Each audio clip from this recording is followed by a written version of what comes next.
Good morning. How are we doing?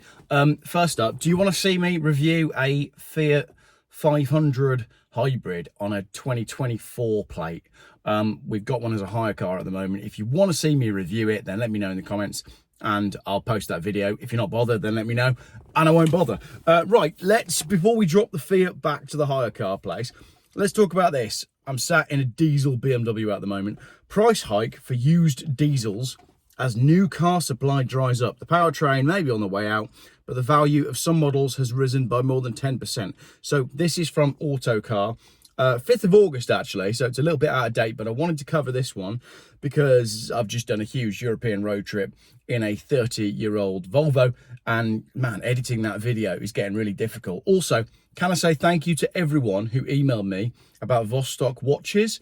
And if you want to see a follow-up on the Vostok watches and all the emails that I got about the watch, then let me know, because I've learned a lot more about the watch and the history of Vostok. And maybe I'll dig out some of my watch collection as well, which is totally worthless, but quite interesting. The values of some used diesel cars are actually increasing, despite the fading appeal of the powertrain in the new car market, say leading vehicle valuation experts. Let's dive straight into this one. The fading appeal of the powertrain in the new car market. I'm not sure the appeal is fading. I do think that people's perceptions of diesel have been shifted by the media, but also there's a supply issue. You can no longer get the diesel cars that you want, and it's getting more and more difficult to walk into a dealership and say, can I have a diesel one of those? Because everything is now small petrol, turbo engines, hybrid or electric. To get a straight pure diesel without any hybrid tech on it is extremely difficult. So I think that is also having a major knock on for people wanting to buy these older diesels. In the first half of 2025, just 58,722 new diesels were registered, down 11.3% on 2024. Again, let's carry on. This continues a decline that can be traced to 2017 amid the fallout from the Dieselgate scandal and concerns about future vehicle taxation and emissions penalties. This is more to do with company car tax as well. So when they're saying, oh, we're registering less diesels, that's because people don't want diesel anymore. It's not the case. Company car drivers generally would much rather have a diesel, but company car policy is dictating that they're not allowed to have diesels. I always go back to my friend who, if you put in YouTube search, Geoff buys cars, BMW 530e review.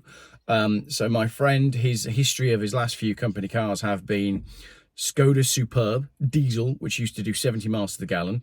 Then government guidelines changed and he had to have a hybrid. So he had a BMW 530e petrol, which used to average like 34 miles to the gallon. So a massive change in how much he was spending on fuel, because he never bothered charging at home because he's a company car driver and there's no incentive to charge at home.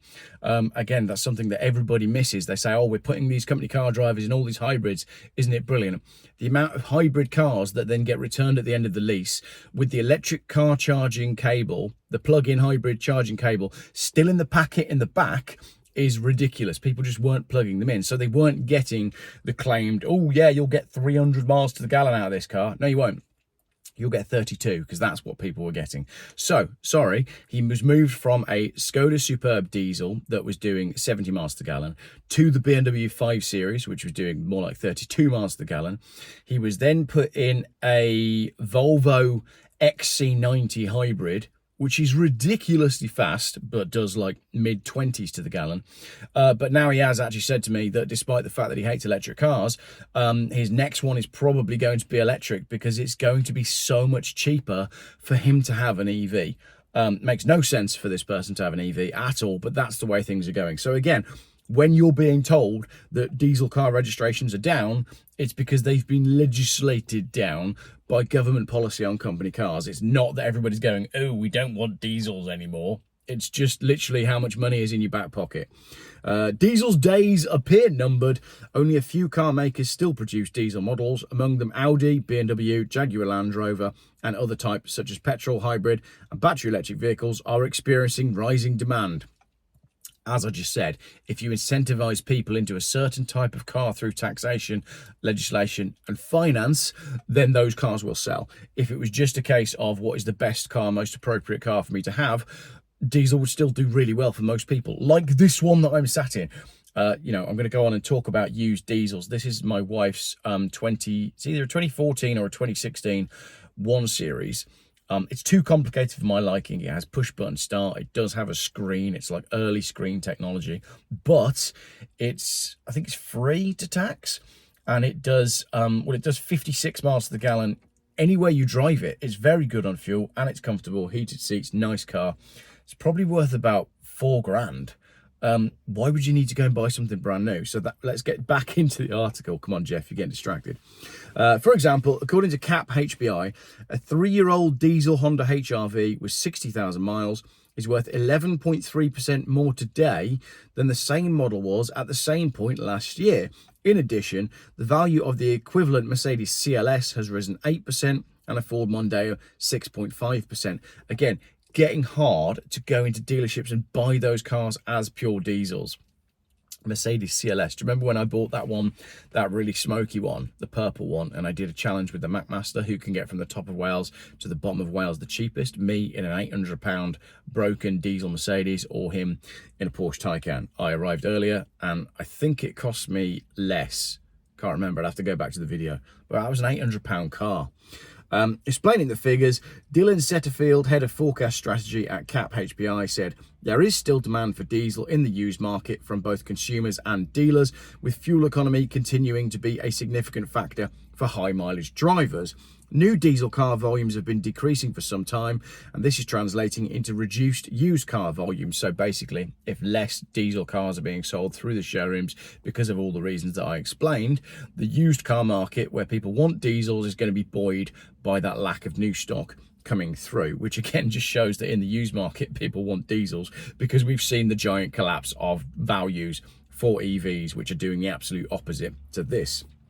However, the market is experiencing wild valuation extremes, and some models are instead depreciating at a higher than expected rate compared to what they were worth last year. Those suffering the biggest falls in value include the SsangYong Corando, with a 3-year-old example with 60,000 miles worth 25% less, whereas an equivalent Vauxhall Astra is down 20% and a Range Rover Evoque is down 12.7%.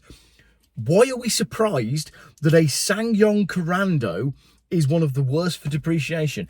Do you know what SsangYong is? You probably do, because you're watching my channel. But the man in the street, the ordinary man, woman, person in the street, SsangYong, who the heck is SsangYong? I like a SsangYong Musso, by the way. They use the Mercedes diesel engine. I've been looking at those on Marketplace. bit of a fetish. Fetish is the wrong word. Geoff, you have a fetish for SsangYong Mussos? Yes, I do. They were also made by Daewoo, which is an interesting point. So yeah, we shouldn't be surprised that the SsangYong Corando's used values are collapsing, because nobody knows what a SsangYong Corando is, which is a great point when you think all of these Chinese cars that are joining the used car market, your JQs and your BYDs and your Geelys and your, what's the other one? GM, the GWM. When they hit the used market, people are going to be scrolling through Auto Trader, as we do, and they go, the heck is that? I ain't buying that. And as a result, because it's an unknown brand, the values are going to collapse. You know, the cars that have done really well: Honda, Mercedes, Ford. These losses are atop the model's regular year-on-year depreciation. The Corando's fall seems to have been caused by uncertainty and confusion in the marketplace as the brand transitioned from SsangYong to KGM. See, even I didn't realise that SsangYong is now KGM. And I'm like a car guy. Astra diesels with above average mileage are now suffering increased penalties, while the Evoque's figure can be explained by an increase in used volumes following a shortage of supply. Quite why anyone would risk a Range Rover Evoque, I have no idea. So maybe that explains the decline in values of used Range Rover Evoques. Or people have been watching the Geoff Buys Cars YouTube channel and are aware that Range Rover engines can be disastrous. Not just Geoff Buys Cars. There's plenty of YouTubers making videos about Range Rover diesel reliability. Saw a post yesterday on Facebook. I've joined a lot of these like European touring groups on Facebook because they're really good for information.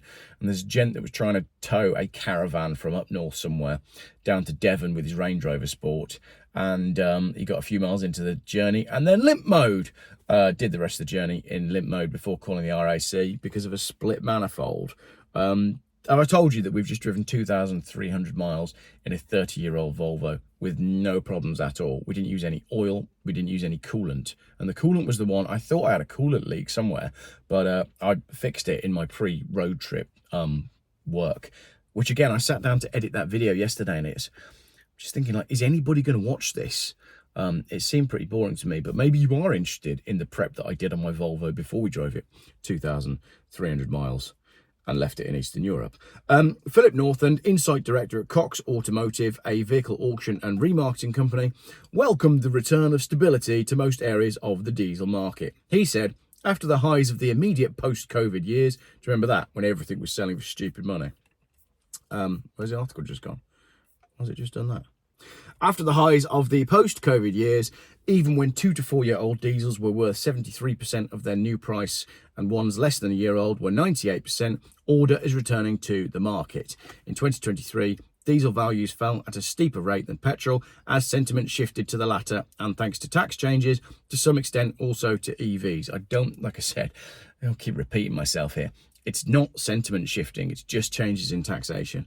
The fall in sales of new diesels that year means that today there are only 155,000 3-year-old diesels on the road. Values are sliding, but just about holding firm, with 2 to 4 year diesels currently worth 51% of their new price compared with 58%, and electric cars are worth 36%. Let's do that again. A diesel car that's 3 years old is, 2 to 4 year old diesels are worth 51% of what the person paid new, and an electric car is worth 36%. It's only worth a third of its original value after 2 to 4 years. That is insane. I'm quite looking forward to when electric cars drop down to like the Geoff price, which is 1,500 quid. Or there or thereabouts. The shortage of used diesels and the stability of their values are reflected on dealer forecourts. Motorpoint is a leading car supermarket and stocks 5,000 cars, most no older than 4 years. Currently, only 350 of them are diesel and diesel hybrids. Wow, that's really interesting. So with 5,000 cars in stock, they've only got 350 diesels. CEO Mark Carpenter believes that although demand for diesels has fallen, the declining number of new ones being produced, as I said at the start, means that used examples will soon be the only ones readily available to customers.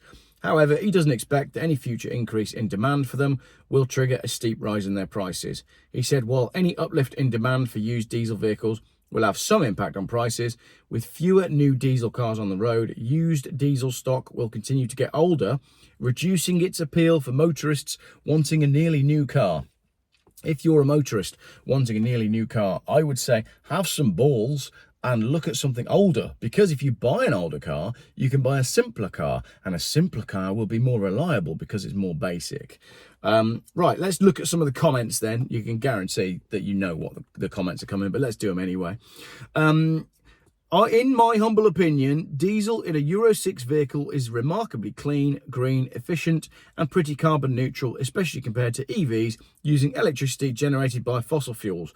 But politicians will never backpedal far enough to agree. Great comment. And as you're all there already, the next person that commented said this: never heard the burning diesel being described as green and clean before. If you sat in a garage with the engine running, you'd soon find out it wasn't clean. Yeah, but who's doing that? It's like the same as if you went mining for the lithium yourself, you'd soon find that your EV isn't clean. Also, compared to EV running on fossil fuels, well over 50% of electricity created last year came from renewables. That is balls. That is total balls. Because when the UK talks about renewables, they also talk about the trees that they're shipping in from... I'm not getting into it. We are shipping coal over from Australia because we're no longer allowed to mine our own coal. So the carbon footprint of the coal is even bigger because of the industrial fuel that they've had to use on the ship that bought it. It's just insane.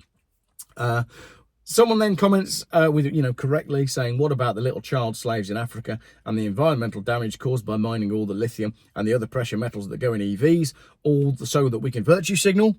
Let's do it again. The metals are mined in Africa by companies that are very dodgy, using slave labour and children in countries where the government is corrupt. Those metals are then shipped to wherever they need to be to put in batteries. The batteries are then shipped to wherever they need to go to put in the cars. The cars are then shipped to, well, the dock for starters. Then they're put on a boat. Then in the middle of the sea, one of them catches fire. All the others go up in smoke. And all of that effort and environmental saving that we've just done goes down to the bottom of the ocean in a big burning ball of fire that cannot be extinguished. That's net zero for you. Another one here. Recent research by the University of Southampton showed that tyre pollution from heavy EVs actually exceed that of diesel cars in many cases. Again, something that we are not talking about. And there was a post that I saw that I'll probably make a special video about as well, in a Porsche Taycan Facebook owners group. A gentleman saying that he'd had 14 tyres in 18 months. And I was astonished at the number of people in the comments in this Taycan group saying, yeah, me too, I've done 12, I've done 8, I've done 16. All of these electric cars going through tyres at an alarming rate. And yet nobody's really talking about that. I think with the Taycan as well, it's very heavy. It's a performance car. They're very low profile tyres and they are prone to the UK roads. As I said, we drove back yesterday from Gatwick. I saw 4 cars at the side of the road with punctures, which is more than we saw in my entire run, 2,000 miles across Europe. That may be because the UK is a third world country and people can't afford anymore to maintain their cars, but I suspect it's more to do with the quality of the roads, because again, whilst we were driving across Europe, I hardly had any, there was one road in Bulgaria where I hit a major pothole and thought, oh, that was pretty bad. But that's genuinely in like 2,300 miles. Worst road we drove on was the M25. But thankfully, that was closed. So we had a diversion. And the diversion off the M25 went through some roadworks with 4-way traffic control. This was on our route to get to Dover. My plan to drive in the evening and avoid the traffic didn't work because the motorways were closed. And then there were diversions in place. It was insane. I'm not sure you want to see the video of us trying to get to Dover, but if you do, then let me know. I'm trying to work out what the best way to edit this trip video is going to be. Do I do a long one? Do I do a short one? I might just do a long one. It'll be an hour-long special of us driving, 2,500 miles with some touristy stuff thrown in as well. And, if people don't want to watch it, then they don't have to, do they? But those of you that enjoy the Geoff shenanigans, then you'll quite like the longer video. Last comment. Late 90s and early noughties diesels before the mass application of DPF, EGR and other nonsense are dead simple, reliable and go on forever. Many run to huge mileages and last for 20 years or more. This was not written by me. Modern diesels are no good by the second or third owner. Too complex, too troublesome and too expensive to repair. In our haste to be green, we made modern cars throwaway disposables. Not exactly a green policy. Government's to blame, not the manufacturers. Cars should be run for 20 years, but few will even make it to 10 years old before they are too expensive to repair. Add in useless modern tech like wet belts, plastic water pumps, dry clutch automatics, and no sane person will buy a 10-year-old 2025 car. That is a brilliant comment and is a great conclusion to what was a video that was quite a lot longer than I expected. Let me know what you think. What are you driving? What will you be buying next? That's what I want to know, actually. Let's pretend that your car is accidentally left in a Eastern European country and you need to buy a new car in the UK. What are you going to go for? And soon you'll be seeing my BMW 530 diesel that Steve has been looking after. That car needs to go for an MOT, and then we can do something with that. Maybe do a road trip with the 530 diesel. Thank you very much for watching this slightly longer video.